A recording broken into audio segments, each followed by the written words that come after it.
दोस्तों, पैसा कमाना सबकी चाहत होती है। कोई रोटी, कपड़ा और मकान के लिए कमाता है तो कोई सुख सुविधाओं के लिए।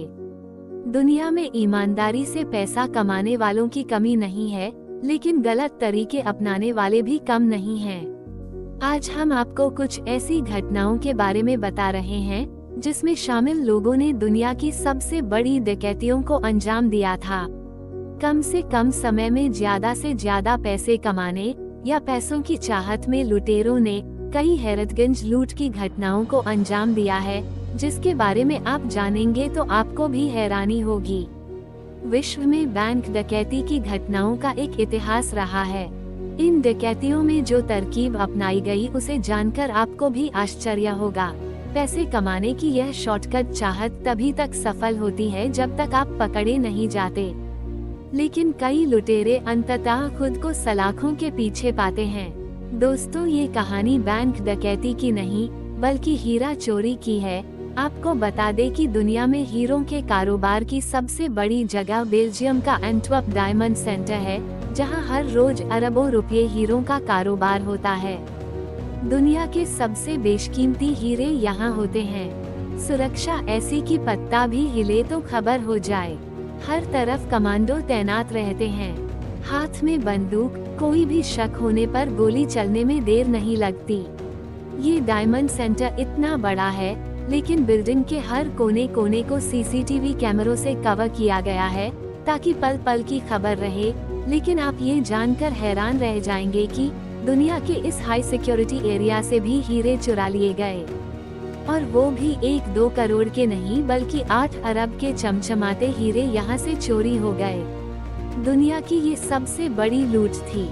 सोचिए कैसे इस लूट को अंजाम दिया गया होगा। कितने शातिर होंगे वो चोर जिन्होंने इस सेंटर से हीरे चुराए। इस इमारत के 2 मंजिल नीचे यानी 2 बेसमेंट के नीचे रखी जाती है वो तिजोरियां जिनमें होते हैं कीमती हीरे, लेकिन इन तिजोरियों तक पहुंचना आसान नहीं है। इसका गेट ऐसे स्टील का बना है जिसे ड्रिल करने में ही कई घंटे लग जाते हैं। सिक्योरिटी अलार्म और सीसीटीवी कैमरे हर तरफ लगे हुए हैं। इस गेट को खोलने का एक कोड होता है। गलत कोड डालने पर पूरी इमारत में सायरन बजने लगता है। सही कोड डालने के बाद भी ये गेट नहीं खुलता। इसके लिए एक चाबी की जरूरत भी होती, और उस चाबी को लगाने के बाद ही कोई अंदर जा सकता है। इतना सब सुरक्षा होने के बाद भी 5 लोगों ने मिलकर इस बड़ी लूट को अंजाम दिया। इस लूट का मास्टरमाइंड था लियोनार्डो नोटारबाटोलो, जो पहले भी कई चोरियों को अंजाम दे चुका था। इसके अलावा इस लूट में शामिल था speedy, the monster, the genius और किंग ऑफ कीज। ये सारे लोग अलग अलग कामों में एक्सपर्ट थे। कोई इलेक्ट्रिक के काम का माहिर था तो कोई चाबी बनाने का एक्सपर्ट। किसी को अलार्म सिस्टम का पूरा आइडिया था। लियोनार्डो ने इस लूट के लिए हर आदमी को बखूबी चुना था। इन 5 ने 18 महीने पहले इसी इमारत में एक शॉप को किराए पर लिया।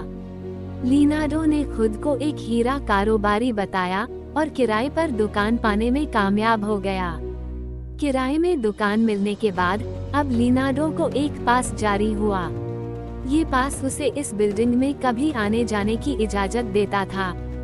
उसने खुद इटली का कारोबारी बताया और यहाँ हीरा खरीदने की बात की। कई महीनों तक वो यही आता जाता रहा। अब यहाँ के सब लोग उसे जानने लगे थे। वो कभी भी पूरी बिल्डिंग में घूम सकता था, कभी किसी को भी उस पर शक नहीं हुआ। इस बिल्डिंग में न फोन और न कैमरा ले जाने की परमिशन है। इस चालाक चोर ने एक पेन खरीदा, ऐसा पेन जिसमें कैमरा लगा हुआ था। इस पेन की मदद से इसने वहां की कई फोटो खींची। इसे पूरी बिल्डिंग में घूमने की इजाजत तो मिल ही चुकी थी, तो ये कई बार दूसरे बेसमेंट में बने वॉल्ट तक भी जा चुका था जहां हीरे पड़े रहते थे। इसने वहां की फोटो खींच ली और दुनिया के इस सबसे बड़े लुटेरे ने चोरी से पहले प्रैक्टिस के लिए शहर से बाहर एक ऐसा ही डमी वॉल्ट तैयार किया और कई बार उसमें चोरी की प्रैक्टिस की। करीब 18 महीने बाद ये चोरी के लिए तैयार था। इसने दिन चुना 15 फरवरी 2003 का। इसने अपने सारे साथियों को पहले ही यहाँ के बारे में सब कुछ बता दिया था।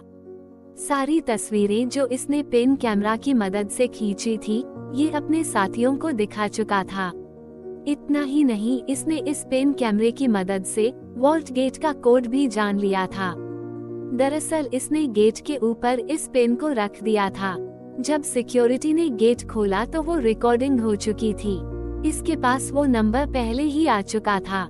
इसने एक चालाकी और की थी, क्योंकि ये वॉल्ट के अंदर कभी भी जा सकता था, तो चोरी एक दिन पहले इसने चालाकी से सेंसर के ऊपर हेयर स्प्रे डाल दिया था, ताकि वो काम ही न करे। चोरी वाले रात ये कार के साथ बिल्डिंग के मेन गेट पर मौजूद था। उस दिन शुक्रवार था, यानी अगले 2 दिन ये डायमंड सेंटर बंद रहने वाला था। इसके चारों साथी रास्तों के वाकिफ थे। अंधेरे में ही ये हाथों में ग्लव और नकाब पहनकर उस इमारत में पहुँचे। कोई लाइट नहीं जलाई गई। कोड के जरिए गेट को खोला गया। इन्होंने चाबी पहले ही तैयार कर ली थी, क्योंकि इनकी टीम में किंग ऑफ की इसी काम के लिए मशहूर था। बस थोड़ी ही देर में ये चमचमाते हीरों के सामने थे। इन्होंने फटाफट अपने बैग में वो हीरे भरे और तुरंत नीचे कार में पहुंच गए। कार में बैठकर ये चारों वहां से फरार हो गए और हाईवे के तरफ बढ़े।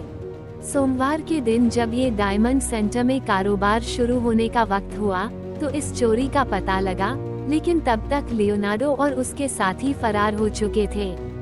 छानबीन शुरू हुई और आखिरकार उस बिल की वजह से इस चोरी का खुलासा हो गया।